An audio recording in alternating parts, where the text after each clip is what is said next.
All right, man. Y'all know what it is, man. What's good with y'all? Talking shit, episode 52. 52. Um, this gonna be a short show today, man. I'm just really popping in here to give y'all a quick little update.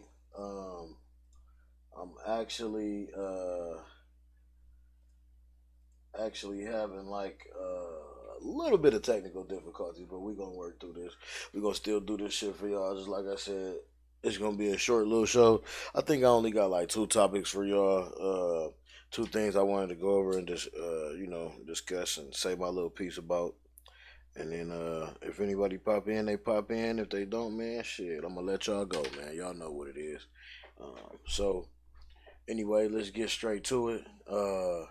The first thing I want to go over and talk about, everybody been talking about this Boosie situation, this T.I. and Boosie situation, and this snitching stuff. I honestly want to know how you feel. I want to know how y'all feel out there. I'm going to play this because this is some. I think this just came out not too long ago. This is from T.I. I don't have nothing, or I ain't seen nothing from Boosie's side other than what he said. And he on the feds, and I'm not gonna put the feds up on my shit because he on the Fed TV. If y'all know what that is, you know who I'm talking about. But anyway, let's get into this. I'm gonna give what I feel about it after this. So let's go ahead and check this little shit out. Let's check this this interesting situation today. Pretty interesting situation, man. You are the headline. A kerfuffle. A kerfuffle, yeah. Kerfuffle. An entanglement of Instagram drama, for sure. Yeah. So, for those of y'all who don't know what's going on, Mr. Harris here was, for lack of better words, called out is the parentheses word we'll use. Now, I don't even think that.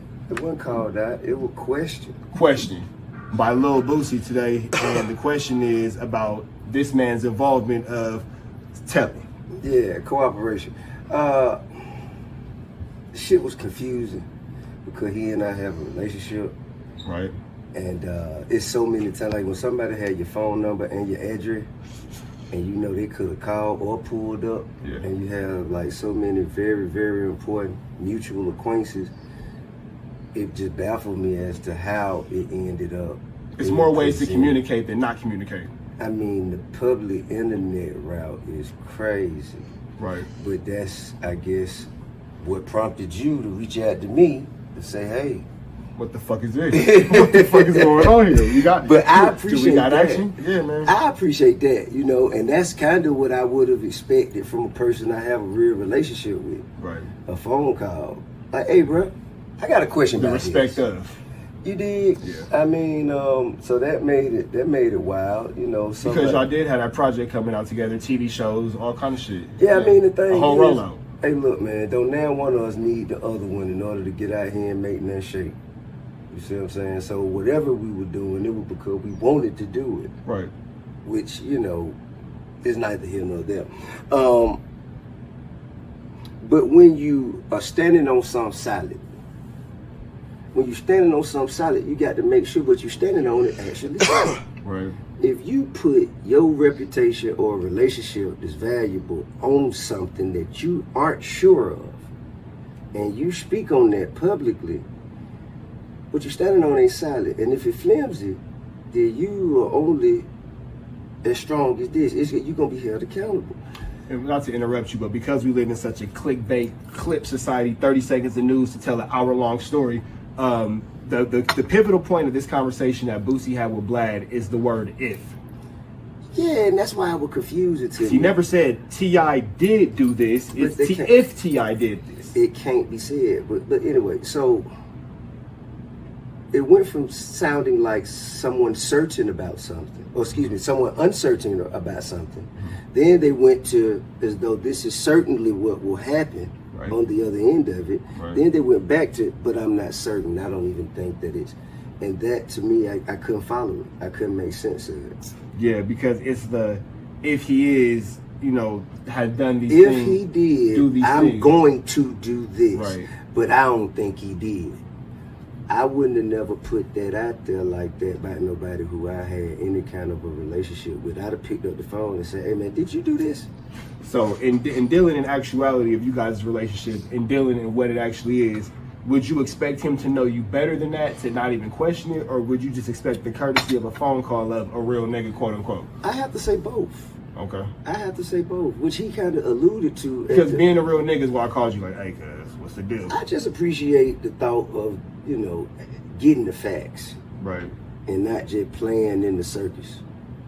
You know what I'm saying? It's like, if you want facts, you want something real, then you come and ask real questions, get real answers. From a real person. And have a real understanding. Right. And if you just throwing out shit like, I don't know if it did or it didn't, but if and then, and that kind of like, they're just stirring up the circus.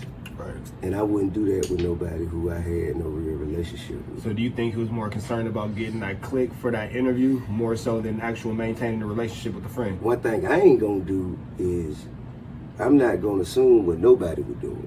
I'm only gonna look at the reality of what was done. What happened. Right. Right. Is there anything about that particular interview that made you, obviously the whole thing is unsettling? I haven't seen it, bro. Do you plan on watching it? Nah. Why not? I mean, I got the gist of it. I mean, but then one can make the point that you watching the clip. Man, I ain't really watched that for real. Okay. People call me and was like, hey man, what's up with this? I'm like, man, I don't know, I ain't seen it. And I read like the headline of it, but I don't want to give it too much energy, to be honest with you. Right. But what I can do is address the facts. Which are? Yeah, I mean, the for one, the conversation came from a conversation I was having on my platform, expeditiously. And having a platform, my job, because I am not bound or restricted to nobody's opinion of me. My life don't change. No matter what you think of me, my life gonna remain the same. Right. So I have the luxury or the ability to say things that other people might not say. I can offer some alternative perspective to the way things are being viewed by the majority. Right. Open up conversation. Open up the floor for conversation about taboo topics. Free thinking. Right. So I have that that luxury, and that's what I was doing. But it came from a conversation that my partner and I were having, and that conversation was, hey bro, if me and you catch a case together and I die before you, it's mine. Right. It's mine. He's like, nah, I can't do that. Yes, you can. It's mine. Why can't you? Right. I don't understand it. Dead man can't go to jail. I just don't understand it. Right. You understand? I mean, and he said, nah, I can't do it. You know what I mean? He said, man, I can't really say nothing about anybody who do, but I can't do it. So off of that conversation, I created a set of circumstances. You know what I mean? Right. And I thought that the embellishment was clear when I said I talked to my cousin and he told me. They didn't get the satire in the conversation. They didn't get the change of inflection in voice. They didn't get the fact that you was basically being sarcastic. Humor, sarcasm, satire might be too much of a shit for him. Let's call it sarcasm. Yeah, he was fucking around. Like that, and I'm aware of that. So, I mean, honestly,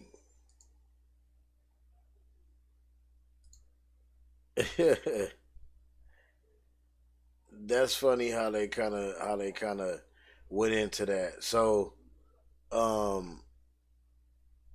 basically, what I'm thinking and how I like the way I kind of view it is like. Are you ready to become your own? Let me stop that right there. Okay, so all right, let me get to this. So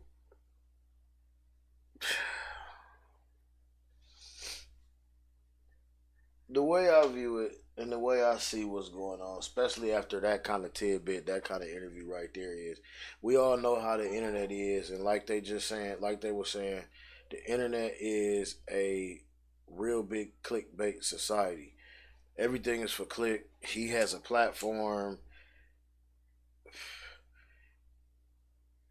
I didn't see it. I'm gonna watch it in its entirety.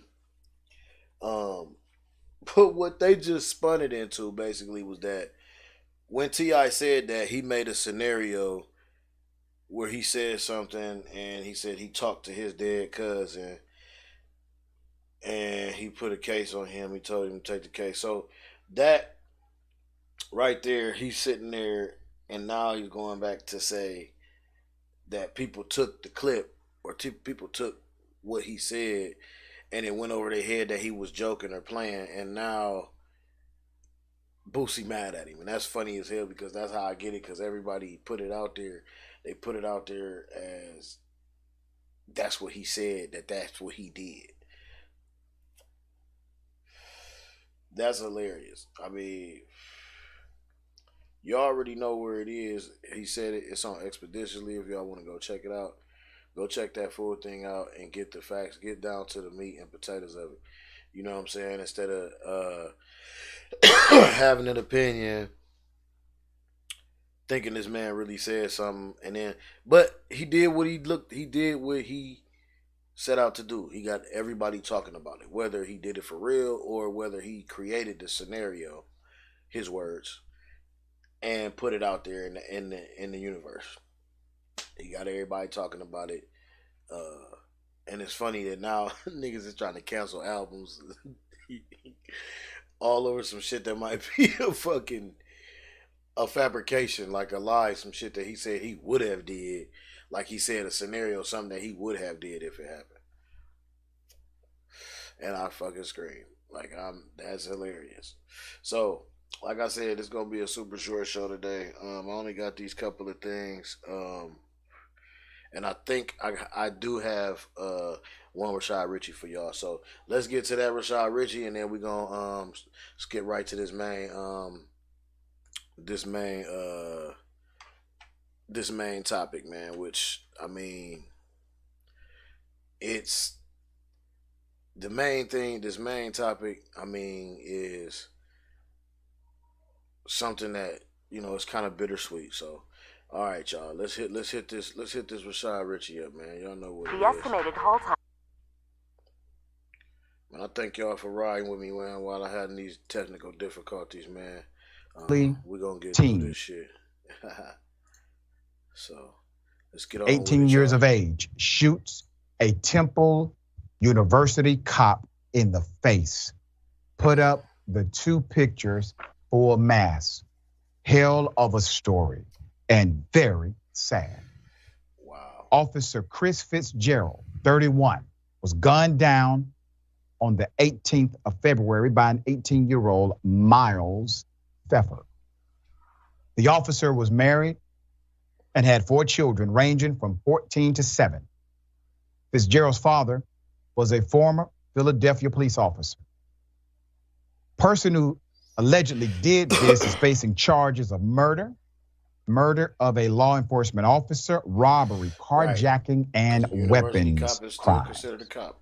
Let me give you background on what happened. The shooting happened around 7 p.m.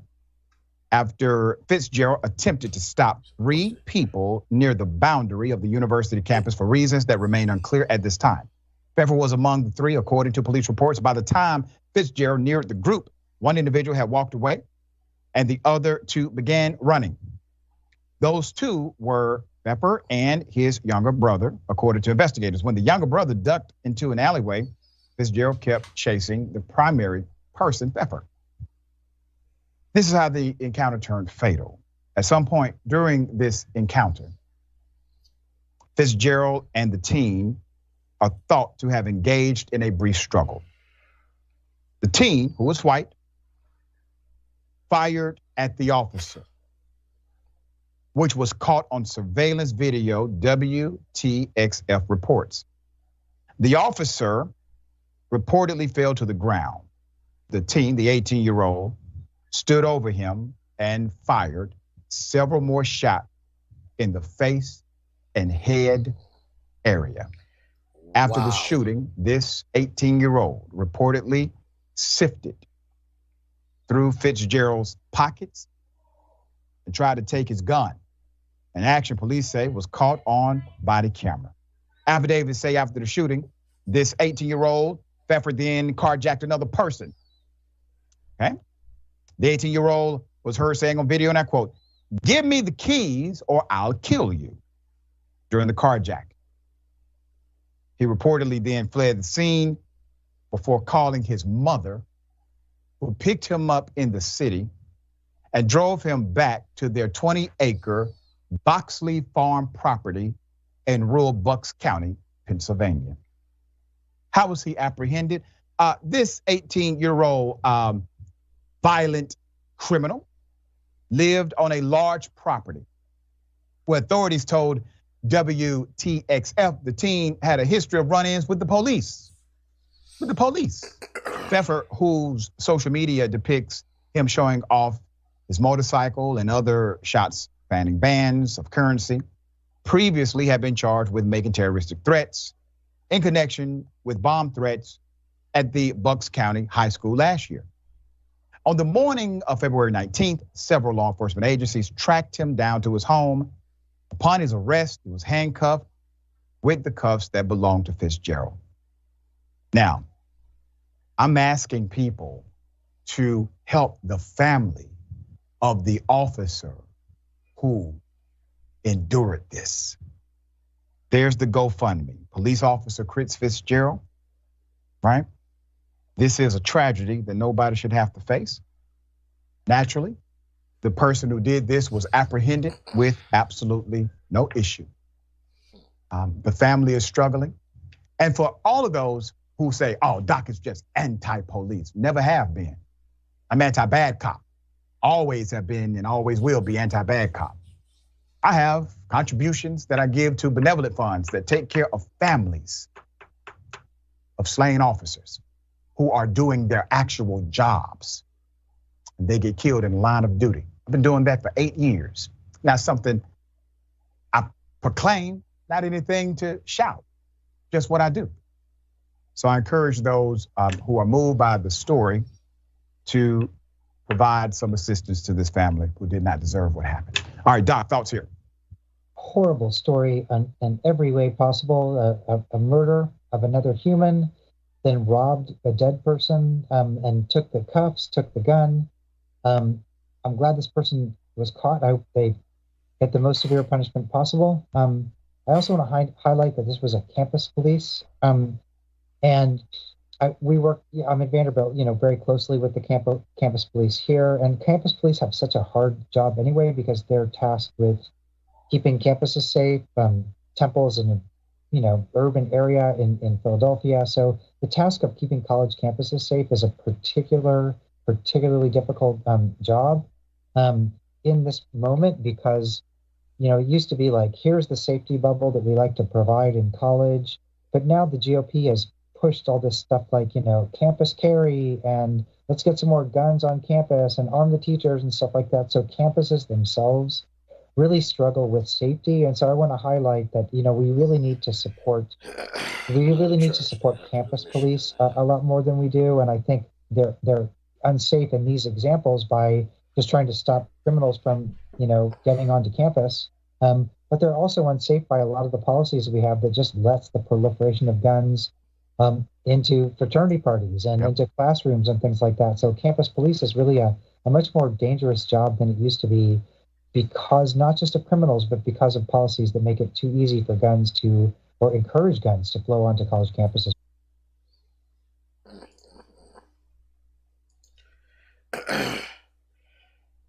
Honestly,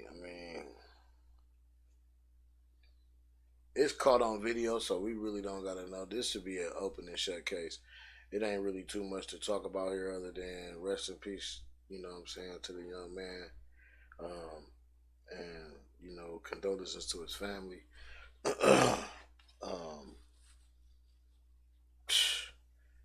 This is crazy, man. We definitely, got to watch out for ourselves while we out here, especially at work, especially kind of jobs like that. That's kind of, you don't know who you dealing with. You know what I mean? Those job campuses filled with so many different people from all walks of life. Not to mention the people that don't even go to college that's there, or that hang out at the campuses and shit like that. Just like he said, criminals on campus. That's just some shit, man. We really, I don't know, man. I just think that it starts within the community. Um, some things, the issue don't even really need to be pressed. Like, who knows what they was doing? You know what I'm saying? He could have just left them alone. You know what I'm saying, or whatever. Or, who knows? I mean, but the situation didn't go like that. Hindsight is 2020. Always. Like I said, man, rest in peace, man, and condolences to his family. That's just some sad shit, man. That's fucked up. This campus has got to get more secure. I mean, with the stuff, with the things going on that just happened in Michigan, and like now this is another campus, and I'm sure there's other things going on that, that we ain't even heard of yet, or other things that are going on. Like man, we got to come up with some kind of solution, man. Like, we got kids and family members, aunts and uncles, brothers and sisters going to these colleges trying to better their life. And I think it's sad that sometimes people, and working at these campuses and trying to, provide for their families. And I think it's kind of fucked up that these people's lives are in danger. But I mean, the way the whole country is on edge right now, and have been for the last 3 years maybe, is that everybody lives on the edge, and we are in fear of our lives all the time. Like, you could just be grocery shopping and get gunned down, or you could be anywhere. You could be at your kid's game, you know what I'm saying, and get gunned down, and all of these things that I'm mentioning are regular things, but they all are things that have happened. You know what I'm saying? You can be at repasses and get gunned down. Like, this shit is just nuts, man. So, I mean, honestly, sad to say, but my stance on it, and I really stand behind that shit, I always stand on it, is arm yourself, stay armed, learn how to work your firearms, and choose your situations and your battles wisely, and know that if you do, choose, a situation that can get hairy, make sure that you're going to be the one coming out on top. You know what I'm saying? And I mean, I'm not condoning nothing or telling nobody to go out there and do nothing, but I mean, these are just things that you got to think about, just period. You know what I mean? These days, like, and I do believe everybody need to have some security with them, like, because people is crazy, man. People are literally crazy, man. So, they mentally unstable, man. And we talked about this last week. COVID got a lot of people's heads fucked up, man. Like, it's sad to say, and I don't want to sound cliche, but it really do. Like, deep down, like, we go to all the way to the root of it, the whole situation that we was in, and it was like solitary confinement for a lot of people, and it really fucked their heads up. It really fucked their heads up, man, on some real shit. So, last but not least, man, let's slide over to the main news, man. Breaking news. You feel me? Breaking news. So, I don't know. I think this is an update. Or, okay, now here's the jury. So, I believe his conviction just happened. So, let's see what's cracking. Y'all see, as y'all see, I got my nib shirt on. The breaking news is this. Eric Holder has been found guilty, first-degree murder for the famed rapper Nipsey Hussle. Let me repeat that. The jury has returned the verdict in the Nipsey Hussle murder case, and they have found that Eric Holder guilty. First-degree murder, not manslaughter, first-degree murder. He intended to kill Nipsey Hussle, targeted him, and the jury has spoken. We'll have more on this case later, but I wanted to bring you that breaking news. Holder faces up to life in prison, as you can see here, for this diabolical killing in broad daylight of the famed rapper Nipsey Hussle. Well, the record in the matter of people versus Eric Holder Jr., DA 475908. So this will kind of be like a two-part. For those who don't know, about All this of our part jurors are present. Good morning, ladies and gentlemen. inside the courtroom and what The happened court understands like today or whatever. there's a verdict. Because the sentencing just happened Who is now that foreperson? or today. Jury in seat Yes, sir. 12. Has the jury reached a verdict on all counts? Yes, sir. All right, please hand the verdict form signed and unsigned. So this is the actual verdict. You leave it in an envelope.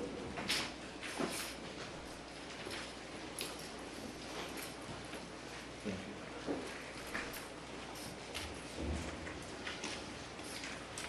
Good job, Smith.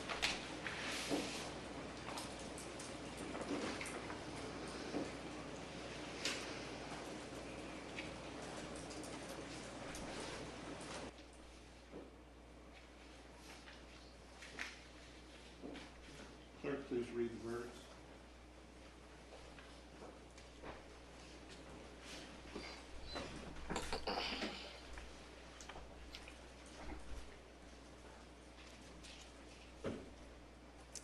In the Superior Court of California, County of Los Angeles, Department 104, the people of the state of California versus Eric Ronald Holder Jr., case number BA 475908. We, the jury, in the above entitled action, find the defendant, Eric Ronald Holder Jr., guilty of the crime of first-degree murder of Ermias Ashkodong in violation of Penal Code Section 187, subsection A, a felony, as charged in count 1 of the indictment. All right, so that's the verdict. And let's see. Hi, I'm Kevin Roach. I'm a professor here at C.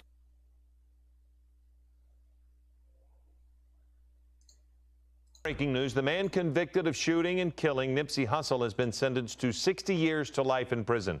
32-year-old Eric Holder was found guilty of first-degree murder in July. He was also sentenced today for 2 counts of attempted voluntary manslaughter and 2 counts of assault with a firearm. For 2 other men shot at the Marathon clothing store, they both survived. Nipsey Hussle was killed in South L.A. in 2019. Hello, I'm Mark Brown. Get more great ABC7 content by clicking the subscribe button. Like I said,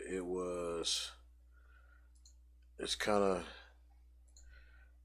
Dan Nipsey. It's kind of bitter. It's kind of bittersweet. Of course, we all know, Nip is gone. We all know who did it. We don't know the full motive. We know the motive. We all have our speculations. We don't know the full thing because nobody's in this idiot's head. But I mean, he could have got the life. He got 60 years. But honestly, I mean, just keep it funky with you. How I feel. I don't feel like my guy gonna make it that long in there. So it's pretty much a life sentence, man. So it is what it is. So like I said, man, it was gonna be a short show today, man. Rest in peace to Nip. Rest in peace to the young officer who lost his life, man. Rest in peace to everybody that's, condolences to everybody going through some stuff, man. Get well soon to anybody who is sick, dealing with ailments. Big prayers up, you know what I mean? You'll get through this. This will pass. Like we say, tell somebody you love them. And we out, man. You already know, man. Gallimaufry. I'm going to put the link down there. Gallimaufry, y'all go check that out. Tony Spitz got the critic coming out. In my own lane to be here soon, man. And the drain to be here within the next couple of weeks. I know I keep saying that I'm going to send y'all the what's the name, put the what's the name out, but honestly, I ain't done with the graphics. I've been dealing with a whole bunch of other little stuff, man. But I definitely gonna get that to y'all, man, within this next coming week, man. I promise, man. So, like I said, man, y'all stay cool, man. Tell your folks you love them. Call up somebody, tell them you love them, man. Hug somebody. Whatever you got to do, man. Just spread the love, man. No hate. You feel me? All right, man. Talking shit, man. We out. Episode 52, y'all.